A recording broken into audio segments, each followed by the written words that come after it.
انا مش عارف الكابتن حسين لبيب فين بصراحه، ومش عارف نادي الزمالك رايح فين وجاي منين، وهل مصلحه الكابتن حسين لبيب ومصلحه الناس اللي بتحب نادي الزمالك ان الزمالك ده يتمحي من على الذاكره ومتمحي من التاريخ، مع ان الزمالك ده عمره ما يتمحي بجمهوره العظيم، جمهور اللي مش موجود في الدنيا زيه، جمهور اوفى جمهور واحلى جمهور واعظم جمهور، مع احترامي للجماهير الفرق الثانيه اللي هي لو خسروا بطولتين ولا سنتين ما شافوش بطولات، قسما بالله يبيعوا النادي بتاعهم بعد 3 ماتشات، مش بطولات، بعد 3 ماتشات يخسروا بتشوفوا السب والضرب والكسر والتقطيع في الاداره.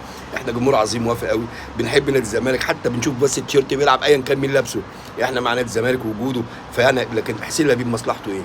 فين هو؟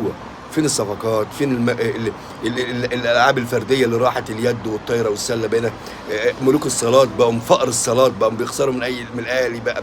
لا لا، يعني النادي في انهيار رهيب مع حسين لبيب، الزمالك في انهيار رهيب مع حسين لبيب.